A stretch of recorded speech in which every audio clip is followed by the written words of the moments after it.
కేటీఆర్ గారు కూడా ఒక మీడియా కాంక్లేవ్లో మాట్లాడినప్పుడు మరి ఇతర దేశాల్లో శ్రీలంకలో నేపాల్లో జరిగినట్టు జెన్జీ భారతదేశంలో అవుతుందా అంటే వై నాట్?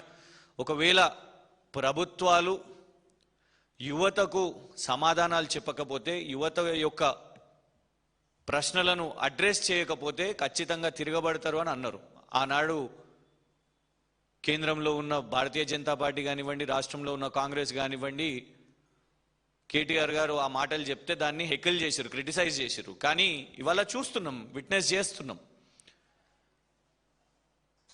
దేశంలో ఉన్న యువత అందరూ కూడా రోడ్ల మీదకి వచ్చి, వాళ్ళ తల్లిదండ్రులు వచ్చి నిస్వార్థంగా ఇవాళ నిరసన తెలుపుతుంటే చాలా కేటగారికల్గా మాట్లాడుతున్నారు. రైట్ ఫ్రమ్ కేంద్ర మంత్రి ధర్మేంద్ర ప్రధాన్ గారి రాజీనామా డిమాండ్ చేస్తున్నారు. ప్రధానమంత్రి గారు ఎందుకు మౌనంగా ఉన్నారు? కొన్ని నెలల నుంచి ఈ ఉద్యమం నడుస్తుంటే ఇప్పుడు లిటరలీ ప్రధానమంత్రి గారు కూడా సెల్ఫీ వీడియో చేసి పెట్టాల్సిన పరిస్థితికి తీసుకొని వచ్చారు యువత. ఇవాళ ప్రతి ఒక్క రంగంలో ఉన్న వాళ్ళు, మీడియా కానివ్వండి, సెలబ్రిటీస్ కానివ్వండి, యాక్టర్స్ కానివ్వండి, స్పోర్ట్స్ పర్సన్స్ కానివ్వండి, అందరూ ఇవాళ యువతకు మద్దతుగా, వాళ్ళ తల్లిదండ్రులకు మద్దతుగా ఇవాళ మాట్లాడుతున్నారు. సో ఈ దేశంలో ఉన్న వాళ్ళు అయితే ఆ ఉద్యమాన్ని గౌరవించండి, లేదంటే కాంట్రిబ్యూట్ చేయండి, కానీ దాన్ని కించపరచకండి. ఇవాళ తెలంగాణ రాష్ట్రంలో ఉన్న తెలంగాణ కాంగ్రెస్ అండ్ తెలంగాణ బీజేపీ నాయకులు ఇవాళ ఇంత గొప్ప ఉద్యమాన్ని కించపరుస్తున్నారు. వాళ్ళు కాంట్రిబ్యూట్ చేయట్లేదు, వాళ్ళు గౌరవించట్లేదు, సమస్యకు పరిష్కారాన్ని వెతుకుతలేరు, కానీ డైవర్ట్ చేస్తూ ఈ యొక్క పెద్ద యువ ఉద్యమాన్ని కించపరుస్తున్నారు. ఎందుకు డైవర్ట్ చేస్తున్నారు అంటే, మొదట ఇది తెలంగాణ రాష్ట్ర ముఖ్యమంత్రి రేవంత్ రెడ్డి గారి యొక్క కొడంగల్లో ర్యాలీ. కొడంగల్లో ర్యాలీ చేపట్టినప్పుడు ఎక్కడ కూడా వారి బ్యానర్లో చూడండి, నీట్ కోసం చేసింది లేదు, చేసింది వారి నాయకుడు రాహుల్ గాంధీ గారి కోసం చేశారు. ఈ వీడియో కూడా లైవ్ వచ్చింది. 3 రంగుల జెండా అని పాట పెట్టుకొని హుషారుగా రేవంత్ రెడ్డి గారు రాహుల్ గాంధీ గారి మన్నన కోసం చేసిన ర్యాలీ ఇది. నీట్ యువత కోసం చేసిన ర్యాలీ కాదు. ఇలా కాంగ్రెస్ నాయకులు, భారతీయ జనతా పార్టీ నాయకులు ఇద్దరు కూడా గత కొన్ని రోజుల నుంచి ప్రెస్ మీట్లు పెడుతున్నారు.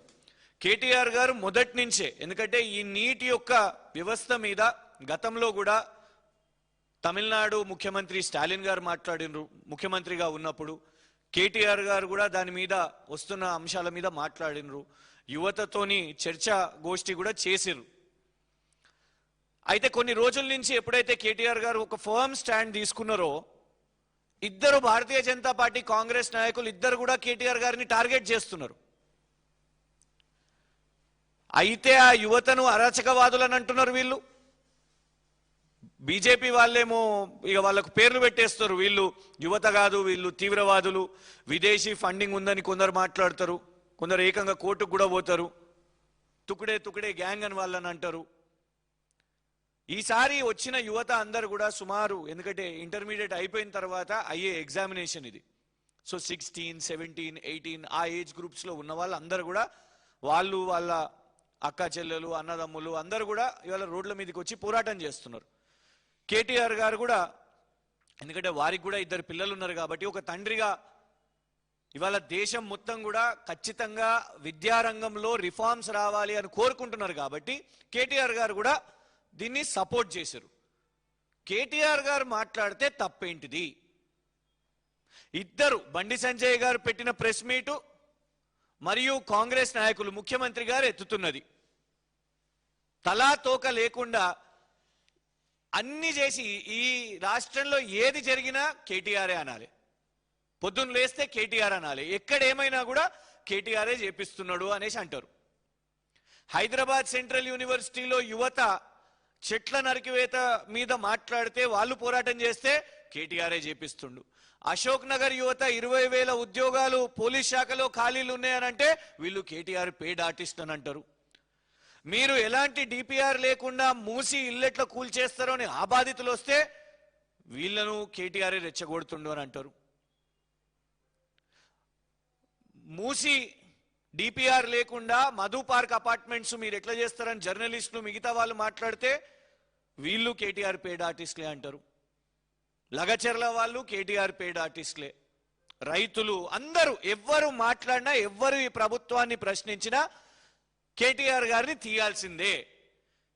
ఇవాళ దేశవ్యాప్తంగా నీట్ విషయం మీద, విద్యారంగంలో సంస్కరణల గురించి మాట్లాడుతుంటే వీళ్ళిద్దరు కూడా యువతను ఇంత పెద్ద ఉద్యమాన్ని అవమానిస్తూ ఇందులో కూడా డైవర్ట్ ఎట్లా చేద్దాం. బండి సంజయ్ గారు, రేవంత్ రెడ్డి గారు ఇద్దరు మంచి మిత్రులు, అందరికి తెలిసిందే. అందుకే వారి అబ్బాయికి కూడా 9 రోజుల ప్రొటెక్షన్ రేవంత్ రెడ్డి గారు ప్రభుత్వం ఇచ్చింది. ఇది అందరికీ జగమెరిగిన సత్యం. 9 రోజులు పాక్సో కేసులో పట్టుకోలేదు, ఇప్పుడు బెయిల్ కూడా దొరికింది. ఇద్దరికి ఎంత మంచి సంబంధం ఉందో వేదికల మీద ఎట్లున్నారో కేసులు అయ్యేటప్పుడు అందరు చూసిండ్రు. ఇప్పుడు కూడా ఇద్దరిది ఒకటే లైన్, కేటీఆర్ని బద్నాం చేద్దాం, తెలంగాణ రాష్ట్రంలో మాత్రం ఈ నీట్ గురించి ఏం కాకుండా చూద్దాం. అందుకే ఏమన్నా అంటే గ్లోబరీనా బినామీ. ఇవాళ వాస్తవానికి 2019లో ఈ సమస్య జరిగినప్పుడు ఆనాడు ఖచ్చితంగా ప్రభుత్వం మరి పిల్లలకు ఇబ్బంది కలగొద్దు, అందుకే ఎక్కడ రాజకీయంగా సంస్థల గురించి అవన్నీ కూడా మాట్లాడొద్దు అని ఎక్కడ డైవర్షన్ చేయలేదు. ఈవెన్ గ్రూప్ 1 పేపర్ లీక్ కూడా ఆనాడు ఎవరు బయటికి తీయలే, మీడియా కాదు, లేకుంటే ప్రతిపక్షంలో ఉన్నోళ్ళు కాదు. ఆనాడు అదే ప్రభుత్వం పోలీస్ కేసు ఫైల్ చేసింది, వాళ్ళని జైలుకు పంపించింది. సో సమస్య ఉన్నప్పుడు ఎదుర్కొన్నారు, ఆనాడు కేటీఆర్ గారు మాట్లాడారు. కానీ సంబంధం లేకపోయినా 7 సంవత్సరాల తర్వాత కూడా చెప్పిన అబద్ధమే మళ్ళీ మళ్ళీ నిస్సిగ్గుగా రేవంత్ రెడ్డి గారు, బండి సంజయ్ గారు అదే అబద్ధాన్ని మళ్ళీ మళ్ళీ చెప్తున్నారు.